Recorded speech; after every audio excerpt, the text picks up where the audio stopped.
আমাদের প্রতিনিধি সরাসরি রণয়।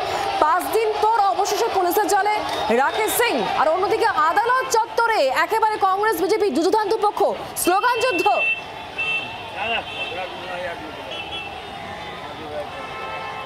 একদমই শুক্লা, যখন আদালত চত্বরে অর্থাৎ শিয়ালদা আদালত চত্বরে রাকেশ সিংকে যখন নিয়ে আসা হয়, সেই মুহূর্তে একদিকে কংগ্রেস কর্মীরা এবং অপরদিকে বিজেপি সমর্থকরা দু দলে একে অপরের বিরুদ্ধে স্লোগান দিতে থাকে। এবং রাকেশ সিংকে যখন আদালত চত্বরে নিয়ে আসা হয়, সেই মুহূর্তে কংগ্রেস কর্মীরা চোর চোর বলে স্লোগান দিতে থাকে।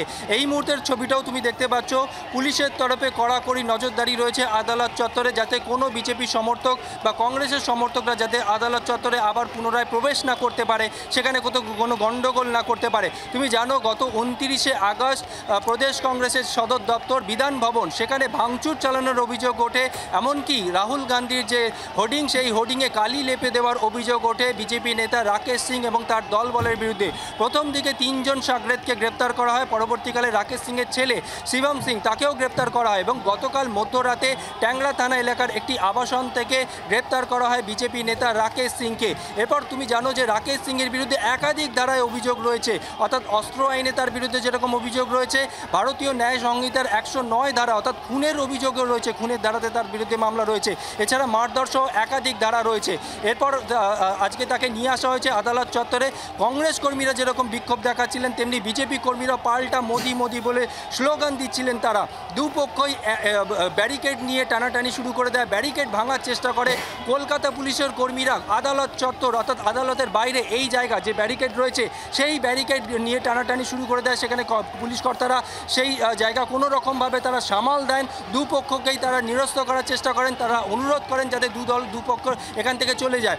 কংগ্রেসের তরফে যে দাবি করা হচ্ছে, বিজেপি নেতা রাকেশ সিংয়ের কড়া শাস্তি তারা চাইছে, অপরদিকে বিজেপি কর্মীরা তারা বলছেন তিনি যাতে বেল পান, সেই দাবিও তারা করছেন। অর্থাৎ দুপক্ষে একে অপরের বিরুদ্ধে যেরকম স্লোগান দিতে থাকেন, দুপক্ষই একে অপরের বিরুদ্ধে অর্থাৎ কংগ্রেসের তরফে কড়া শাস্তির দাবি করা হয় এবং বিজেপির তরফে বেলের আবেদন জানানো হয়।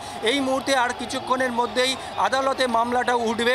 সেখানে বিজেপি নেতা রাকেশ সিংয়ের পরিবারের সদস্যরা যেরকম রয়েছেন, তেমনি জানা যাচ্ছে তার আইনজীবী তারাও রয়েছেন আদালত চত্বরে। কংগ্রেসের কর্মীরাও কিন্তু ভেতরে রয়েছেন, কংগ্রেসের তরফেও কিন্তু আইনজীবীরা ভেতরে রয়েছেন। পুলিশের তরফে এই মুহূর্তে আদালত চত্বর ঘিরে ফেলা হয়েছে। গোটা জায়গা তারা নজর রাখছেন যাতে কোনো বিজেপি কর্মী বা কোনো কংগ্রেস কর্মী পুনরায় যাতে এই আদালত চত্বরে কোনো রকম ঝামেলা বা অশান্তি করতে না পারে, সেই দিকে কিন্তু কলকাতা পুলিশের নজরদারি রয়েছে। শুক্লা, রাকেশ সিংকে যখন আজকে আদালত চত্বরে নিয়ে আসা হলো, তখন তিনি কি কিছু বলেছেন? আমরা দেখতে পাচ্ছি তিনি তার কর্মী সমর্থকদের উদ্দেশ্য করে হাতের মুঠি করে তাদের দিকে তাকাচ্ছেন, কিছু একটা বলার চেষ্টা করছেন। কোনো বক্তব্য কি তার পাওয়া গিয়েছে?